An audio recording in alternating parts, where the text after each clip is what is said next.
Ang pahayag kay Juan. Ikalawang kabanata. Isulat mo sa anghel ng iglesia sa Efeso.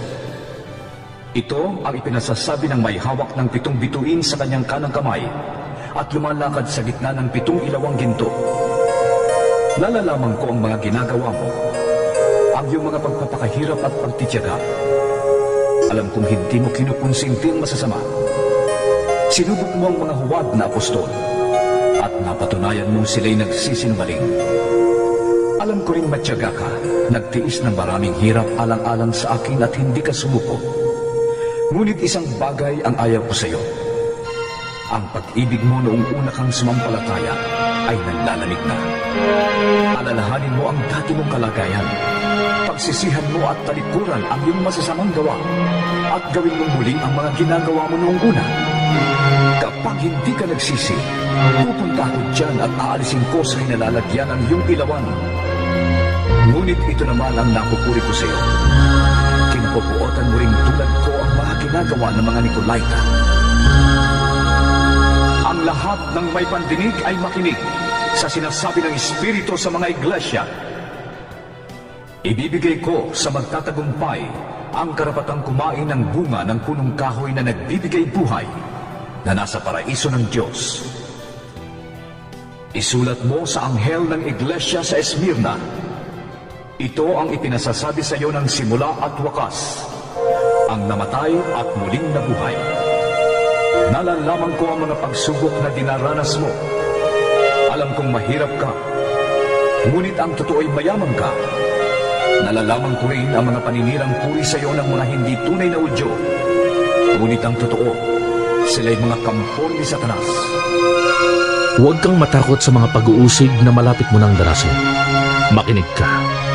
Ipabibilanggo ng Diablo ang ilan sa inyo bilang pagsubok. Magtitiis kayo sa loob ng 10 araw. Manatili kang tapat hanggang kamatayan. At gagantimpalaan kita ng maluwalhating buhay.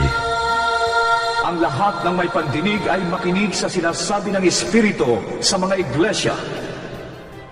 Ang magtatagumpay ay hindi makakaranas ng pangalawang kamatayan. Isulat mo sa anghel ng iglesia sa Pergamo. Ito ang ipinasasabi ng may hawak ng matalas na tabak na sa magkabilay may talim. Nalalaman ko kung saan ka nakatira, sa lugar na pinaghaharian ni Satanas. Ngunit nananatili kang tapat sa akin.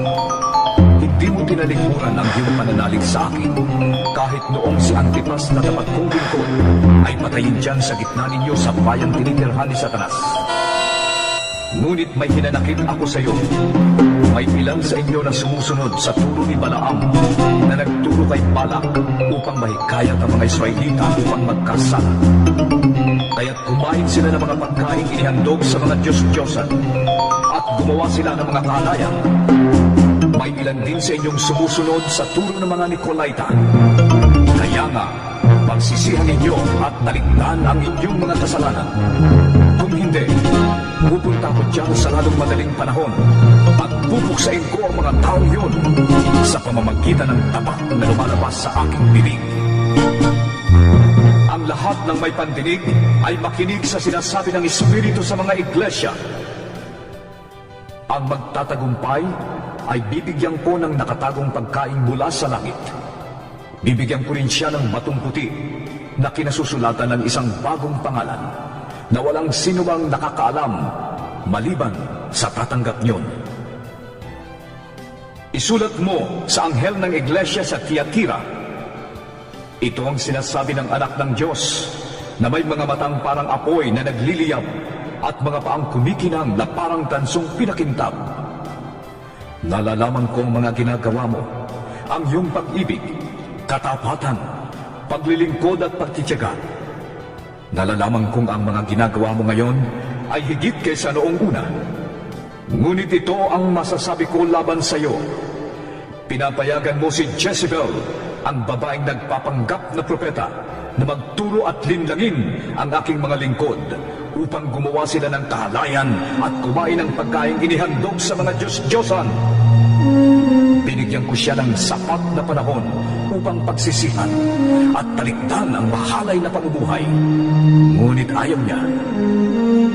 Kaya nga magkakasakit siya ng malubha. Pati ang mga kasama niya sa pangangalo niya. Daranas sila ng matinding hirap kung hindi nila pagsisisihan at tatalikuran ang kahalayang ginawa nila sa piling niya. Papatayin ko rin ang kanyang mga anak upang malaman ng mga iglesia na ako ang nakakalam sa puso't isip ng mga tao. Gagantihan ko ang bawat isa sa inyo ayon sa inyong mga gawa. Ngunit para sa ibang mga taga-Tiatira na hindi nakinig sa masamang turo ni Jezebel at hindi natuto ng tinatawag na malalalim na lihim ni Satanas, ito ang sinasabi ko sa inyo: hindi ko kayo bibigyan ng pasal, ngunit manatili kayong tapat sa akin hanggang sa pagdating ko. Sa magtatagumpay at tutupad ng kalooban ko hanggang wakas, ibibigay ko ang pamamahala sa mga bansa. Mamamahala siya sa pamamagitan ng kamay na bakal at tuturugin niya ang mga bansa na parang mga palayo. Ibinibigay ko ito kung paanong ibinigay ito sa akin ng Ama. Ibibigay ko rin sa kanya ang tala sa umaga. Ang lahat ng may pandinig ay makinig sa sinasabi ng Espiritu sa mga iglesia.